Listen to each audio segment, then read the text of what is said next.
শবে বরাতের আমল কি?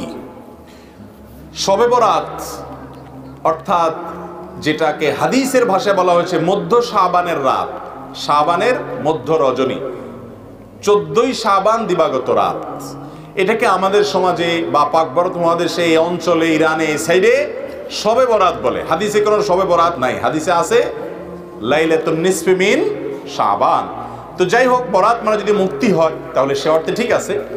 এই রাতে আল্লাহ তাআলা মুশরিক যারা শিরকে লিপ্ত, এই লোকগুলো ছাড়া, হিংসুক ছাড়া, বেদাতে লিপ্ত ছাড়া, যে ব্যক্তি সুন্নাহ মেনে চলতে চায় না, এই লোকগুলো ছাড়া বাকি সব ইমানদারদেরকে সাধারণ ক্ষমা ঘোষণা করেন।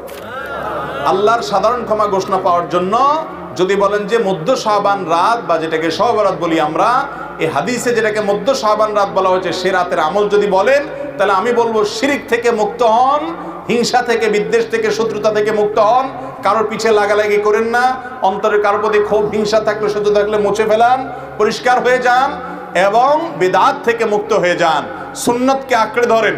ইনশাআল্লাহ আপনি সাধারণ ক্ষমা আল্লাহর পক্ষ থেকে পাবেন। কথা কি বুঝাতে পারছি? এছাড়া যদি এরাতে কেউ ব্যক্তিগতভাবে আমল ইবাদত করে, অন্য রাতেও করে, এরাতে আল্লাহ ক্ষমা করেন, এতটুকু অন্তত হাদিস দ্বারা সাবেত অবশ্যই আছে। সেই বিষয়টা লক্ষ্য করে, এরাতের ফজিলত একেবারে উড়িয়ে দেওয়ার মতো না, সে বিষয়টিকে লক্ষ্য করে যদি কেউ ব্যক্তিগতভাবে আমল ইবাদত করে, বিদআতি কোনো রূপ পরিগ্রহ না করে, তাহলে সে তার জন্য জায়েজ আছে। কিন্তু আমাদের দেশে যেটা হয়, শবে বরাত মানে হলো মসজিদে দলবদ্ধভাবে জিকির করতে হবে, দোয়া করতে হবে, দলবদ্ধভাবে অনেক কিছু করতে হবে, নফল বিশেষ করে সুন্নাত আমল এটা একা একা করার যেগুলো, সেগুলো একা একাই করতে হবে। যেগুলো দলবদ্ধভাবে করার কোনো নির্দেশ নাই, সেগুলোকে দলবদ্ধভাবে করলে সেটা ভুল হবে। মসজিদে ঢোকার সময় দোয়া পড়তে হয়, আল্লাহুম্মা আফতাহ লি আবওয়াবা রাহমাতিক। এই দোয়াটা পড়ার জন্য যদি মসজিদের দুয়ারে ইমাম সাহেব, মুয়াজ্জিন সাহেব সহ সব মুসল্লি সাহেবরা দাঁড়িয়ে হাত তুলে আল্লাহর কাছে সবাই মিলে দোয়া করে, আল্লাহুম্মা আফতাহ লি আবওয়াবা রাহমাতিক সমস্বরে, এরপরে মসজিদে ঢুকে, এটা কি সুন্নত হবে না সুন্নতের খেলাফ হবে? ঠিক একইভাবে এই রাতে নবী করিম সাল্লাল্লাহু আলাইহি সাল্লাম, সাহাবায়ে কেরাম, সালাফ থেকে মসজিদে এসে দলবদ্ধভাবে কোনো দোয়া ইবাদত বন্দেগী ভাবে আমরা যেভাবে করি এরকম করার কোনো বর্ণনা পাওয়া। অতএব এটাকে আমরা যদি সিস্টেম বানিয়ে নেই তাহলে সেটা কোনো শরিয়া স্বীকৃত কোনো পদ্ধতি হতে পারে না।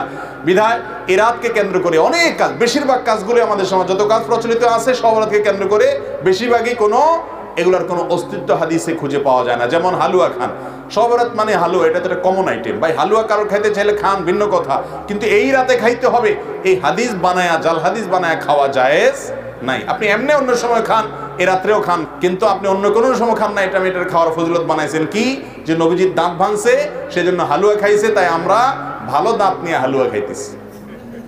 আপনার বাবার পাও ভাঙছে, ভদ্রলোক একটা লাঠি দিয়ে ভর করে খোড়ায় খোড়ায় হাঁটে, আপনার ভালো পাও নিয়ে আপনি যদি একটা লাঠি নিয়ে খোড়ায় খোড়ায় হাঁটেন, এটা কি তাকে ভেঙানো হবে না? এই ভেঙানোর কারণে এটা কি বাপের সম্মান দেয়া হবে নাকি তার সাথে তামাশা করা হবে? আর দ্বিতীয় কথা হলো, নবী করিম সাল্লাল্লাহু আলাইহি সাল্লামের উহুদের যুদ্ধ এই শাবান মাসে বা তার আগের মাসে হয়ই নাই যে তিনি হালুয়া খাইছেন।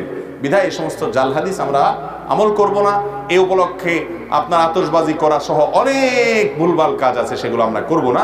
বাকি রাতে আল্লাহ তাআলা মানুষকে ক্ষমা করেন, আপনি আল্লাহর কাছে ক্ষমার আশা করেন, শিরক থেকে এবং হিংসা থেকে, বিদআত থেকে নিজেকে পরিচ্ছন্ন করেন, আল্লাহর কাছে দোয়া করেন, সেটা ভিন্ন বিষয়। আল্লাহ তাআলা আমাদেরকে বুঝার তৌফিক দান করুন।